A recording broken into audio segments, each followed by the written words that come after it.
Olá, bom dia a todos. Desculpem o meu atraso, deveria ter postado ontem ou anteontem essa aula e a deixei para hoje. Ah, Antes da gente começar o assunto, que é justamente a introdução ao período composto, né? E mais especificamente o período composto por subordinação, e mais especificamente ainda as orações subordinadas substantivas. Eu atendo ao pedido de alguns de vocês para uma questão da língua portuguesa que é bastante simples e interessante porque se liga diretamente a quem estuda as línguas clássicas, né? Que é justamente a compreensão ou a distinção ou a pertinência da gente entender determinados pronomes oblíquos átonos como adjunto adnominal. Da seguinte forma: ele beijou-lhe a mão. Né? Vamos supor então essa construção. Ele beijou-lhe a mão. Alguns autores, e até mesmo eu, quando ainda trabalhava no secundário, como forma de simplificação, nós falávamos assim: olha, substitua esse lhe por um dela, por exemplo. Ele beijou a mão dela. Ou simplesmente, ele beijou sua mão. Então, nesse sentido, as pessoas entendiam que se pudéssemos fazer a substituição do lhe, por exemplo, ou do me, ou de outros pronomes que agem na mesma tipologia, por um pronome possessivo, nós poderíamos entender, então, por esta substituição, que esse lhe seria um adjunto adnominal por aproximação de sentido, tá certo? Então, quer dizer, existe dentro da língua portuguesa quem entenda efetivamente este lhe como adjunto adnominal, justamente por sua carga possessiva. Como os adjetivos, ou melhor, os pronomes adjetivos possessivos são, na mais das vezes, quando inseridos dentro de uma oração, termos associados ao nome, lhe dando características específicas sem a mediação verbal, então nós teríamos aí um adjunto adnominal, por comparação. Muitos professores assim ensinam. Entretanto, para aqueles que têm já um pouco mais de latim, vão se lembrar que este lhe ele teria uma função precípua marcada pelo dativo. Ora o dativo de interesse, ora o dativo de posse, né? E nesse caso, o lhe seria sim um objeto indireto. Ele beijou-lhe a mão, né? Beijou-lhe a mão, a, a mão dela, quer dizer, seria esse lhe seria um objeto indireto, tá ok? Então, a norma diz isso. O Adriano da Gama Curi, que eu gosto muito de citar, ele usa exatamente esse exemplo e diz o seguinte: escutem, não parece boa doutrina considerar adjunto adnominal o pronome pessoal átono, que indica posse. Beijou-lhe as mãos, pela sua equivalência, beijou suas mãos ou beijou a mão dela. Em primeiro lugar, essa equivalência de sentido não é perfeita e nunca se deve analisar um equivalente, mas a forma usada. Segundo, o caráter de complemento verbal é mórfica e foneticamente nítido. Essa questão de ser mórfica é a lição que é dada. Existem pronomes oblíquos que podem ser tanto objeto direto como objeto indireto. E existem alguns pronomes pessoais que só podem ser objeto direto. E tem aqueles que só podem ser objeto indireto. É o caso do lhe. Ele, do ponto de vista da norma culta, ele só pode ser objeto indireto. Ok. Então, nesse sentido, um pronome pessoal átono subordinado foneticamente a um verbo, beijou-lhe, em próclise, ênclise ou mesóclise, então, obrigatoriamente, ele funciona como um objeto indireto. Terceiro, é possível usar tanto a preposição a como a preposição de. E há diferença entre beijar as mãos dela, aí sim, dela, adjunto adnominal, e beijar as mãos a ela, que é o caso do lhe, né? A ela. E, nesse caso, beijar as mãos a ela, beijar-lhe as mãos, é um objeto indireto. Bom, era isso que eu tinha para responder. Gente, vai surgir um exemplo na aula de hoje do Machado, em que a gente pode também fazer essa avaliação. Eu retomo essa questão. Pois bem, a gente veio trabalhando nas aulas relativas aos termos associados ao nome e aos termos associados ao verbo com aquilo que nós chamamos de período simples. Isto é, um período formado apenas por uma única oração. Então, nesse sentido, todos os termos associados ao verbo e todos os termos associados ao nome, eles estavam absolutamente contidos dentro de uma única oração e, portanto, nós estávamos trabalhando as relações sintáticas dentro do período simples, né? Pois bem, hoje passamos a tratar de uma coisa mais complexa, isto é, quando uma determinada oração está ligada a uma outra oração. Então, nós teríamos aí pelo menos duas orações mantendo uma relação sintática, tá certo? Isto é, então a gente tem que observar que essa relação sintática estabelecida por uma ou mais orações, né? Por mais de duas orações, perdão, ela é observável em dois níveis possíveis, né? Então a gente tem aquilo que nós chamamos de coordenação e aquilo que nós chamamos de subordinação, né? A relação da coordenação ela é uma relação muito mais semântica do que uma relação sintática, né?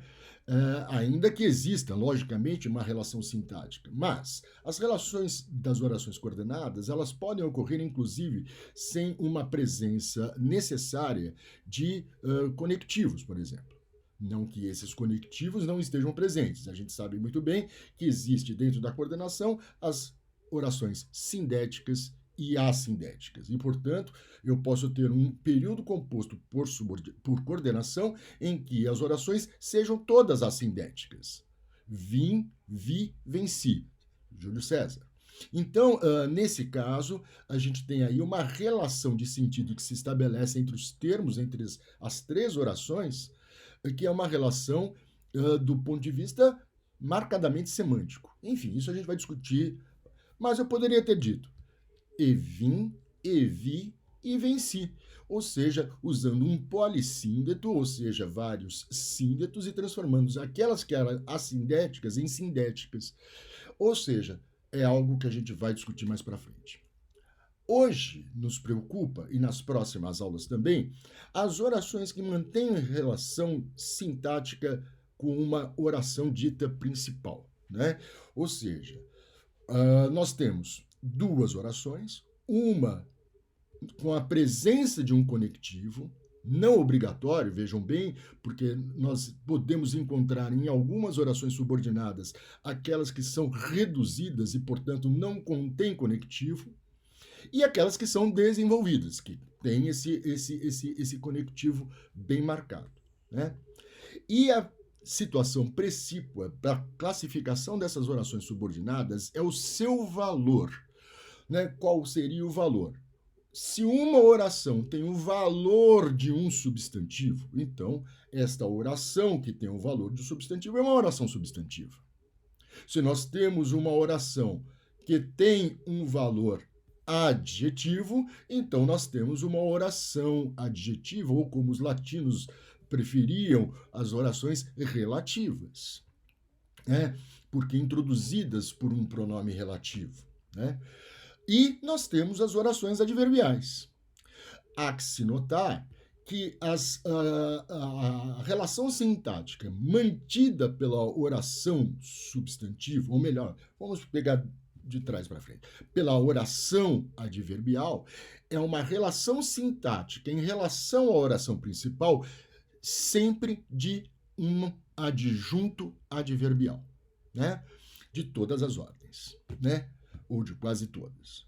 Depois, observando as orações adjetivas, a função sintática necessária que ela mantém com a oração principal é a relação de adjunto adnominal, né? Então, uma oração adjetiva, introduzida por pronome relativo, ela será sempre terá a função de adjunto adnominal em relação à principal. Bem, a substantiva. Como o substantivo é substantivo, ou seja, ele é importante, ele tem uma carga importante de significação, as relações sintáticas que ele pode exercer são inúmeras. Basicamente, nós temos algumas orações substantivas assim determinadas. Então, por exemplo, a oração subordinada, substantiva, subjetiva. Sua função sintática em relação à oração principal é a relação de sujeito. Ela é o sujeito da oração principal. A objetiva direta, né? Ela tem a função sintática de objeto direto em relação à oração principal. Depois, nós temos a objetiva indireta, não é? Que é a relação de objeto indireto em relação à principal. Temos a predicativa, predicativo em relação à oração principal. A completiva nominal é uma oração que tem o valor, tem a função sintática de um complemento nominal em relação à principal. E a oração subordinada apositiva, cuja função é um aposto em relação à principal. Então, diante dessas 5, 1, 2, 3, 4, 5, 6 possibilidades, nós ainda vamos ter uma questiúncula, que é a existência ou não daquela oração que nós chamamos oração subordinada substantiva com função de agente da passiva. Isso é um assunto à parte que a gente vai esclarecer lá na frente. Nós teríamos, então, esses 6 tipos, e são esses 6 tipos que nós passamos a observar hoje. Para tanto, nós precisamos ter algumas informações importantes a respeito. Então, ela tem a função, sim, ela equivale a um substantivo. Como ela equivale a um substantivo, esta oração como um todo, ela poderá ser substituída por isso, isto, aquilo, este, esse, aquele, todos. Isto é, esses pronomes, eles podem substituir a oração toda, dando pleno sentido ao período que se tornará simples por termos substituído uma oração por esses pronomes, né? Então, a oração subordinada substantiva, ela é substituível, né? Primeiro,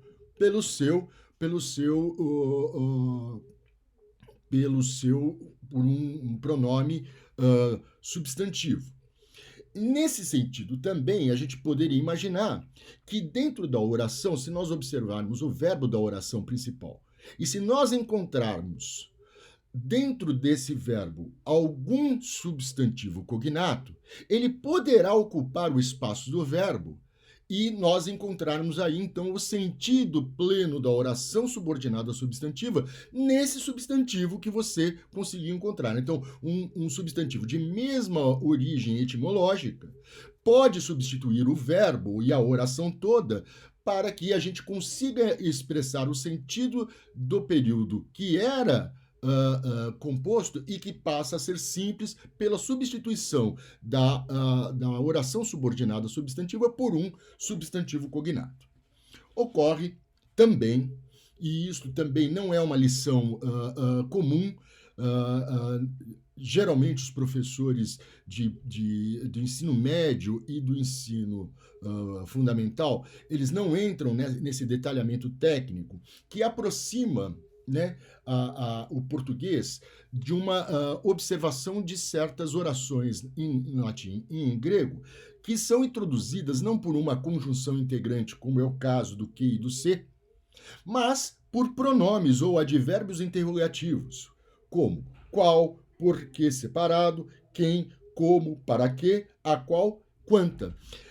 Então, existe uma carga de um grupo de orações subordinadas substantivas de toda a ordem, tendo qualquer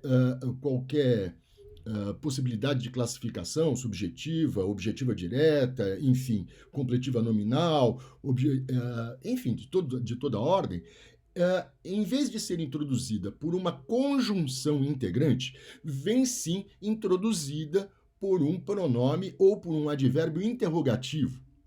Na gramática latina, elas são as interrogativas indiretas, orações interrogativas indiretas, que têm uma carga completiva, como as substantivas podem ser observadas dentro da gramática latina e grega.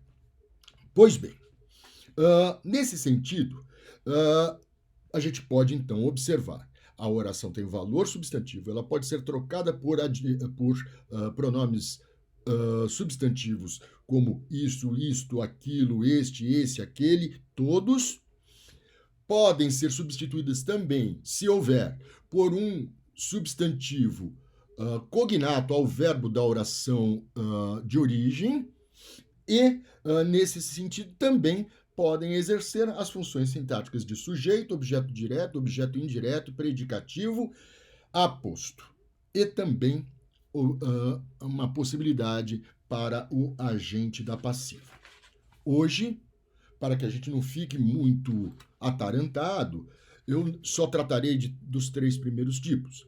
A oração subordinada substantiva objetiva direta, a oração subordinada subjetiva, a oração subordinada substantiva objetiva indireta. Então, trato apenas de 3 casos, deixando os outros 3 e casos mais sofisticados para as próximas aulas.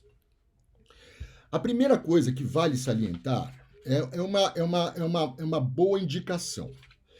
Se no verbo da principal aparecer os seguintes verbos, na terceira pessoa do singular: convir, cumprir, importar, urgir, ocorrer, acontecer, suceder, parecer, constar, admirar, espantar, esses verbos, na terceira pessoa do plural, invariavelmente vem seguido de uma conjunção integrante que, assim, convém que, cumpre que, importa que, urge que, ocorre que, acontece que, sucede que, parece que, consta que, admira-se que, espanta que.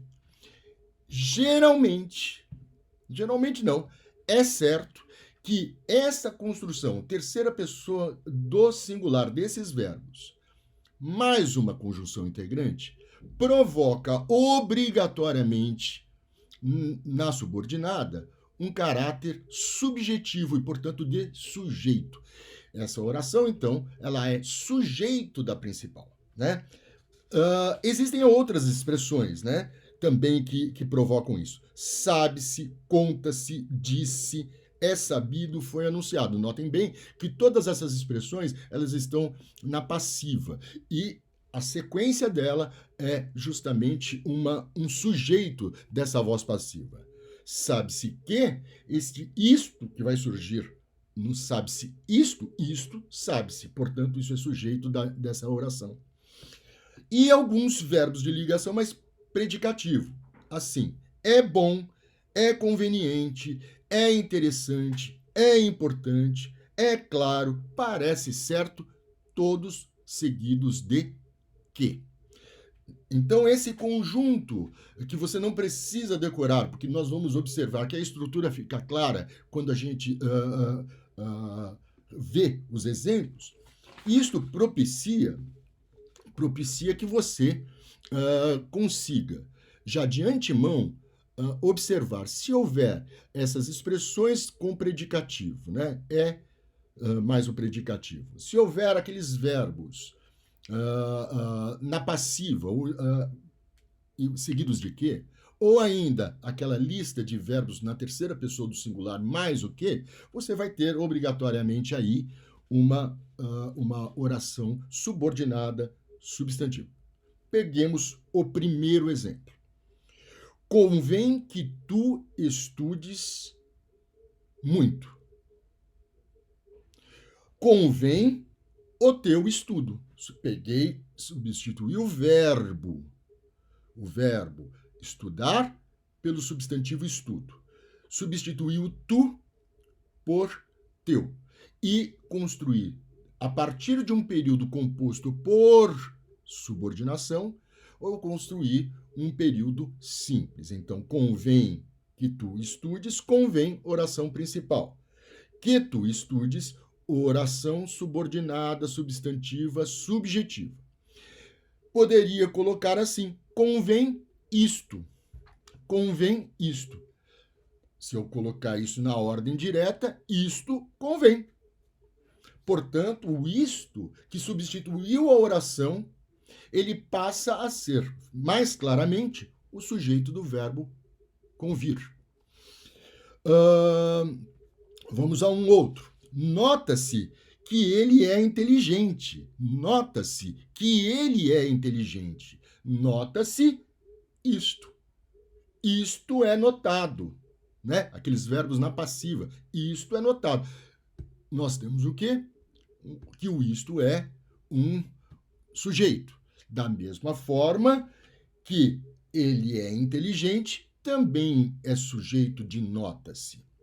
Ou ainda, pegando o verbo, que é um verbo cognato, isto é, de mesma natureza, de mesma origem, dessa expressão é inteligente, eu pego inteligência. Nota-se que ele é inteligente, nota-se sua inteligência. Sua inteligência é notada, né? Novamente, então, este que ele é inteligente, oração subordinada, substantiva, subjetiva. Adiante. Terceiro exemplo. É admirável. Verbo de ligação mais predicativo. O que fica faltando? O sujeito. Não é? Então, olha lá, é admirável que a instrução modifica a nação. Isto é admirável, né? Isto é admirável. Poderíamos substituir modifica por modificação. É admirável a modificação da nação pela instrução. Pela instrução. Então, isso tudo, então, a modificação da nação pela instrução é sujeito de é admirável. A modificação da instrução, a modificação da nação pela instrução é admirável. Então, eu tenho esse sujeito grandão, seguido de verbo de ligação mais predicativo do sujeito. O último exemplo, de Machado de Assis. É possível que meu pai lhe ouvisse tal declaração. Não é possível isto. Isto não é possível. Então, essa é a construção de sujeito. Novamente, um verbo de ligação, negativado nesse caso, mais o predicativo do sujeito, possível, e que meu pai lhe meu pai lhe ouvisse tal declaração, este lhe é aquele lhe dativo que apareceu lá atrás, né? Então, na verdade, isso é do Memórias Póstumas, na verdade, esse lhe faz referência, se não me engano, a Marcela, não tenho certeza, creio que sim, a Marcela, e não é possível que meu pai lhe ouvisse tal declaração. Este lhe é dela. Não é possível que meu pai ouvisse tal declaração dela. Tá? Então aí nós temos as orações subordinadas substantivas, subjetivas. Nesse último caso, mais um detalhe, é interessante que você vai encontrar, então,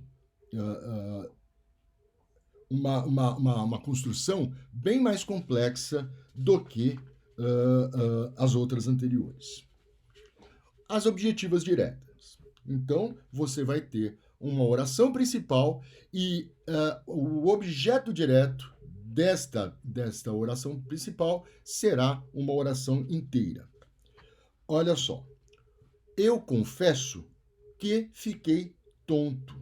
Eu confesso que fiquei tonto. Novamente, aí eu tenho dois exemplos que são extraídos também de Brás Cubas. Eu confesso que fiquei tonto. Eu confesso isso. Eu confesso a minha tontura. A minha tontura. Então, nesse sentido, nós temos aí a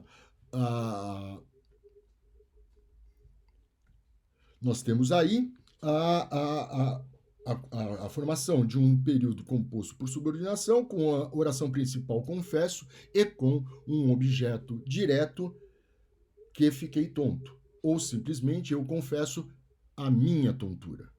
A minha tontura é o objeto de eu confesso, sem preposição, o que nos indica o alvo dessa ação verbal, que é justamente o objeto direto. Pois bem, continuando. Respondi-lhe que não era poeta. Respondi a ele que não era poeta. Notem bem, essa construção é um pouco diferente da anterior.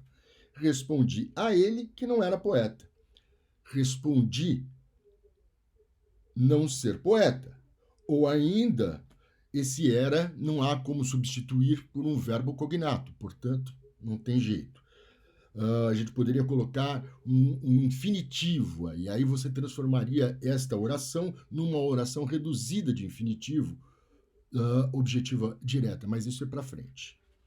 Nesse caso, então, eu tenho que substituir por isso. Respondi-lhe isso. O lhe é o objeto indireto e o isso, objeto direto. Né? Duas frases, então, dois períodos compostos extraídos de Machado de Assis em Memórias Póstumas. Um exemplo agora do Guimarães Rosa, do A Hora e Vez, de Augusto Matraga, lá em Sagarana, né? Eu nunca pensei que tinha tantos. Eu nunca pensei que tinha tantos. Eu nunca pensei isso. Então, esse eu, sujeito, pensei e isso é objeto direto, portanto, que tinha tantos, oração subordinada, substantiva, objetiva, direta. Pois bem, o último exemplo, também de A Hora e Vez, de Augusto Matraga, Nho Augusto sentiu que o Barbatião todo se alegrava. Nho Augusto sentiu isso. Então, novamente, esse isso é objeto direto do verbo sentir, portanto, nós temos aí uma oração subordinada objetiva direta. Eu vou dar agora alguns exemplos que me parecem interessantes. muitas vezes, você pode permutar o Q por um C, né? Às vezes não fica muito bom, mas do ponto de vista sintático ele é permitido. Vejam só.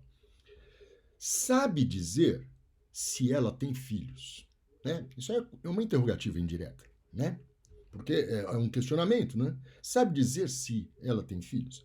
Esse se, ele é uma conjunção integrante que vai marcar grau de incerteza da afirmação na oração subordinada, objetiva e indireta. Esse se, então, marca uma incerteza. Da mesma forma que o que marca, seguramente, uma certeza. Sabe dizer que ela tem filhos. Ele sabe dizer que ela tem filhos. Ele sabe dizer se ela tem filhos.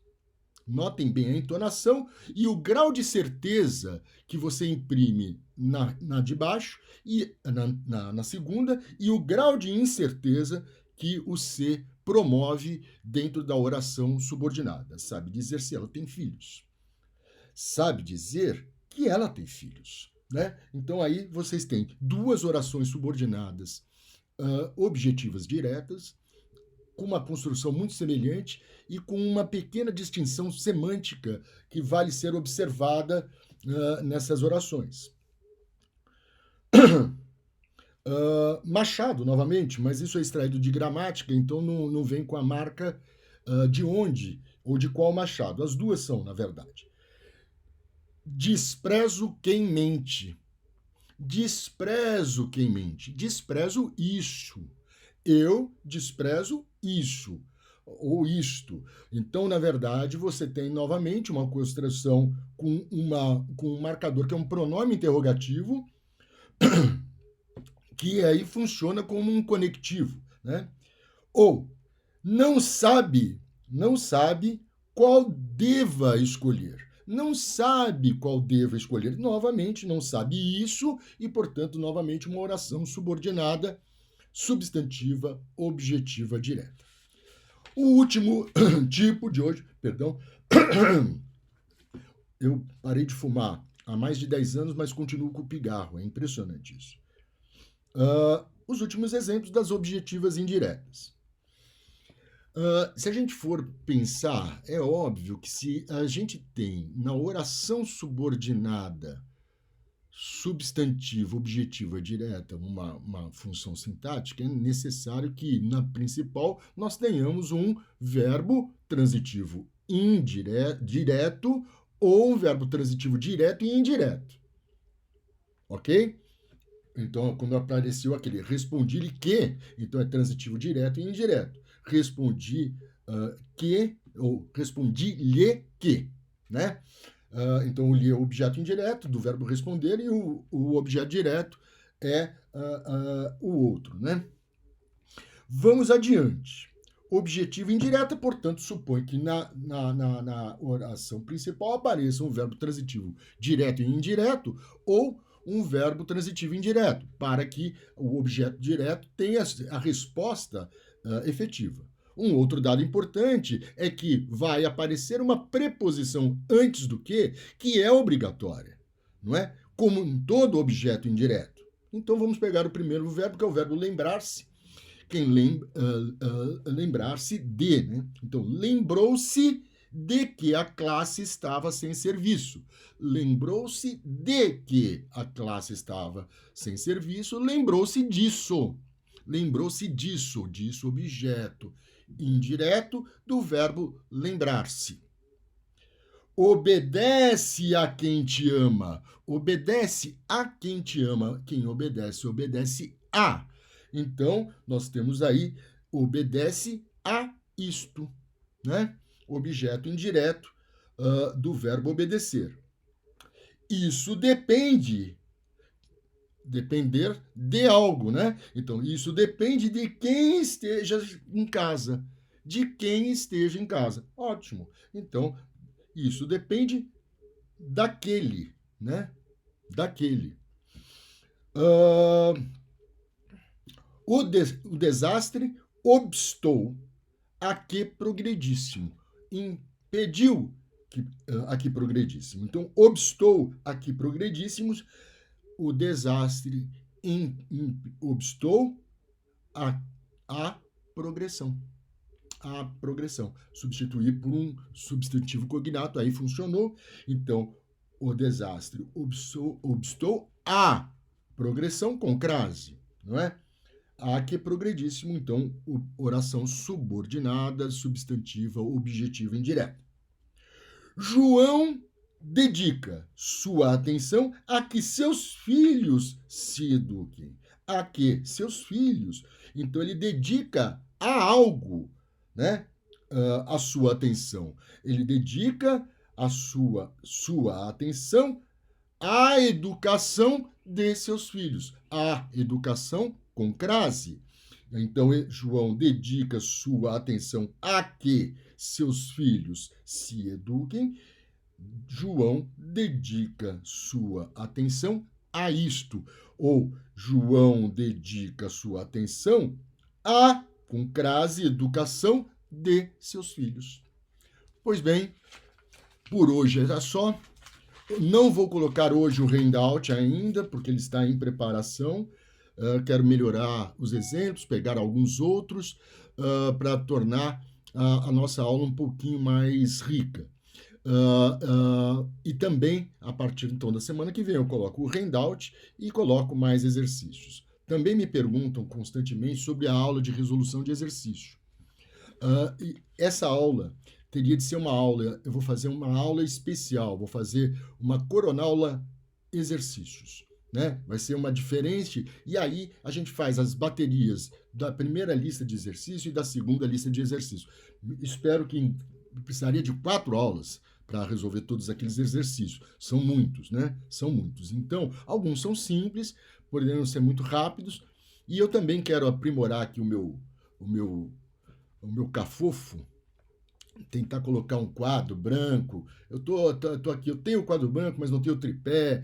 Eu tô aqui, então talvez eu coloque numa cadeira. Enfim, eu tô tentando aqui ver com a Tatiana o que a gente faz aqui em casa para ter um espaço mais adequado para poder usar o quadro, né? Ou talvez ficar em pé. Então aí teria de colocar a câmera mais distante.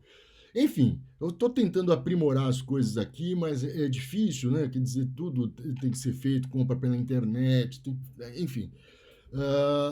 Enfim, eu espero que vocês tenham gostado. Continuo esperando sempre o feedback de vocês. Vocês não sabem o quanto é importante as perguntas que vocês me fazem aí no YouTube. Vocês também sabem o quanto é importante receber e-mails de vocês. Eu espero que todos vocês estejam tremendamente bem, com muita saúde, vocês, a sua família, todos muito tranquilos. E a gente aqui na batalha, vendo para até quando isso vai continuar. Me parece, no andar da carruagem, no ritmo que as coisas estão indo no Brasil e da maneira como as coisas estão sendo conduzidas, muito dificilmente aquela intenção de voltar em agosto vai ser cumprida. Me parece que é quase inexequível a volta presencial em agosto. Talvez, alguma forma, isso foi cogitado muito lá em cima no poder, na reitoria, que talvez uma hipótese muito, muito vaga ainda, talvez setembro, final de setembro, né?